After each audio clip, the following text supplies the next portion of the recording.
Hello বন্ধুরা, welcome to my channel.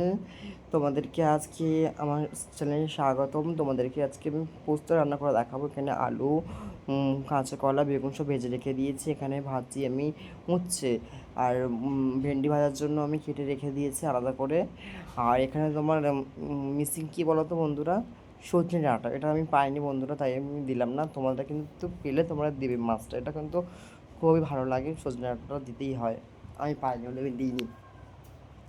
তো বন্ধুরা দেখো, আর এদিকে আমি ভেজে রেখেছি বড়ি, আলাদা করে লাল লাল করে ভেজে রেখেছি বড়িগুলো, সাইডে রেখে দিয়েছি আমি।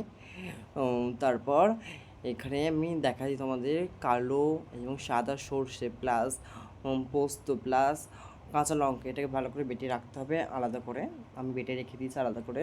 তারপর কড়াতেই তেল দিয়ে দিলাম। তেল তারপর একটা গোটা তেজপাতা দিয়ে দেবো। তেজপাতাটা দুটো করে ছিঁড়ে দিলাম আমি কড়ার মধ্যে। তারপর তোমাদের কাইন্ড ইনফরমেশান তোমাদেরকে বলি, একটা ফোড়ন যেটা ছাড়া পোস্তটা অসম্পূর্ণ, সেটা হলো রাঁধুনি ফোড়ন। এটা দিতেই হবে বন্ধুরা। অনেকটা আমি রাঁধুনি ফোড়ন দিয়েছি, এবং এটা না দিলে পোস্ত টেস্টটাই আসে না। তারপর আমি তোমাদেরকে বলি পাঁচ ফোড়ন দিতে হবে আমাদের কড়ার মধ্যে। এবং গ্যাসটাকে হাই ফ্লেমে দিলে হবে না, লো ফ্লেমে রাখতে হবে, কারণ হাই ফ্লেমে দিলে এটা পুড়ে যাওয়ার চান্স আছে। আর পুড়ে গেলে একদম টেস্ট বিশ্রী হয়ে যাবে, অত ভালো আসবে না। তারপরে দেখো বন্ধুরা, দিয়ে দিলাম আমি ওই যেগুলো বাটা ছিল আমার, কালো সাদা সর্ষে এবং পোস্ত এবং কাঁচা লঙ্কা বাটা, ওটা দিয়ে দিলাম। দিয়ে নাড়াড়ি নেবো। আর বন্ধুরা, আমার রান্না ভালো হলে লাগলে তোমরা কমেন্ট, লাইক, শেয়ার করে দিও। হ্যাঁ বন্ধুরা, তারপর ওই বাটির মধ্যে জল দিয়ে নেব। জল দিয়ে নিয়ে ওটা ধুয়ে আবার দিয়ে দেবো কড়ার মধ্যে। আমার ঘরটা ছোটো না, তাই আমি রান্না অসুবিধা, আমি একটা নড়াচড়া যায় না বন্ধুরা, বুঝলে, রান্নাঘরটা আমার ছোটো অনেক। তারপরে দেখো বন্ধুরা, জল দিয়ে দিলাম। জল দিয়ে এটা কষতে হবে 2 মিনিট মতো, যতক্ষণ না জলটা মরছে। দেখো বন্ধুরা, তোমরা এইভাবে রান্না করলে খুব টেস্টি একটা শুক্তো হবে। তারপরে দিলাম আমি আলু প্লাস উচ্ছে দিয়ে এটা ভালো করে কষতে হবে। দেখো বন্ধুরা, কষে নিয়েছে, পুরো জলটা মরে গেছে একদম।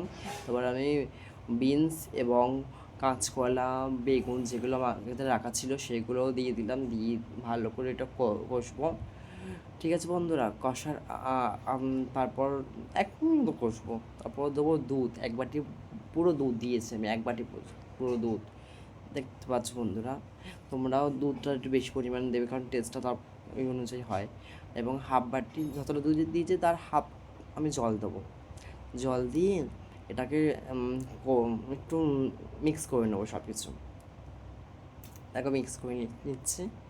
এবং দেন আমি পরিমাণ মতো নুন দেবো, যতটা নুন আমাদের খাই, যেমন স্বাদ অনুযায়ী নুন দেবো আমরা। নুন দিলাম। তারপর দেবো পোস্ত পোস্ত মশলা। বন্ধুরা, তোমার দেখাতে পারলাম না, সরি, খুবই দুঃখিত আমি। ক্যামেরাটা এটা এই সাইডে হয়ে গেছে, তোমার দেখাতে পারলাম না। তো তোমাদেরকে বলি, পোস্ত মশলা দিতে হবে। পোস্ত মশলাটা দিলাম। তারপর আমি বড়িগুলো ভাজা ছিল সেই বড়িগুলো দিয়ে দিলাম। দিয়ে ওগুলো সবগুলো মিক্স করে নেবো। মিক্স করে নিয়ে 10 থেকে 15 মিনিট ওটা ফুটতে দেবো। ফোটানোর পর এটা আমি নামিয়ে নেবো।